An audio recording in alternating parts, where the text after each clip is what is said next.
బైబిల్‌లో ఉన్నటువంటి మొట్టమొదటి పుస్తకమైన ఆదికాండం నుండి చివరి పుస్తకమైనటువంటి ప్రకటన గ్రంథం వరకు ఉన్న పుస్తకాలు మొత్తంగా 66 ఉంటాయి.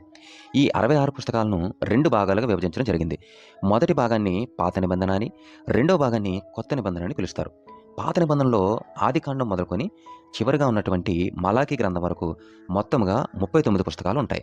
అలాగే కొత్త నిబంధనలో మత్తయి సువార్త మొదలుకొని చివరగా ఉన్నటువంటి ప్రకటన గ్రంథం వరకు మొత్తంగా 27 పుస్తకాలు ఉంటాయి.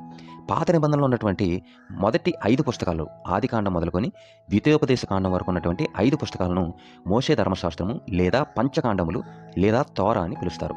తర్వాత ఉన్నటువంటి 6వ పుస్తకం యెహోషువ గ్రంథం మొదలుకొని 17వ పుస్తకం అయినటువంటి ఎస్తేరు గ్రంథం వరకు ఉన్నటువంటి ఈ యొక్క 12 పుస్తకాలను చరిత్ర గ్రంథాలు అంటారు.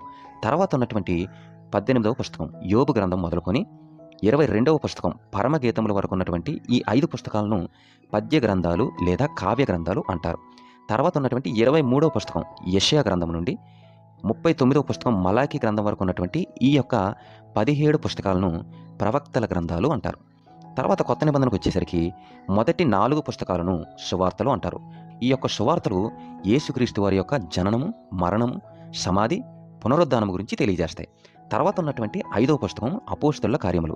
ఈ పుస్తకము యేసుక్రీస్తు వారి యొక్క సంఘము స్థాపింపబడము, అలాగే సంఘం ఏ విధంగా విస్తరించింది అన్న విషయాలను ఈ యొక్క అపోస్తలుల కార్యములు మనకు తెలియజేస్తుంది.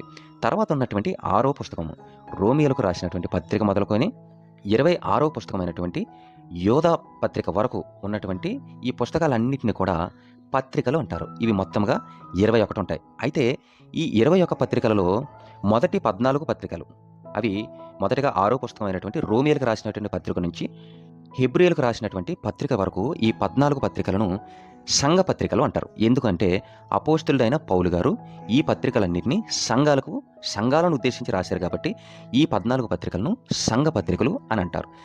తర్వాత ఉన్నటువంటి 20వ పుస్తకం యాకోబు పత్రిక మొదలుకొని 26వ పుస్తకం యోధా పత్రిక వరకు ఉన్న ఈ 7 పత్రికలను సార్వత్రిక పత్రికలు అంటారు. ఎందుకంటే సర్వ మానవాళిని ఉద్దేశించి లేదా క్రైస్తవులందరినీ ఉద్దేశించి రాయబడినటువంటి పత్రికలు కాబట్టి. చివరిగా ఉన్నటువంటి పుస్తకాన్ని 27వ పుస్తకాన్ని ప్రకటన గ్రంథము అంటారు. ఈ ప్రకటన గ్రంథము యోహాను గారి చేత రచింపబడింది.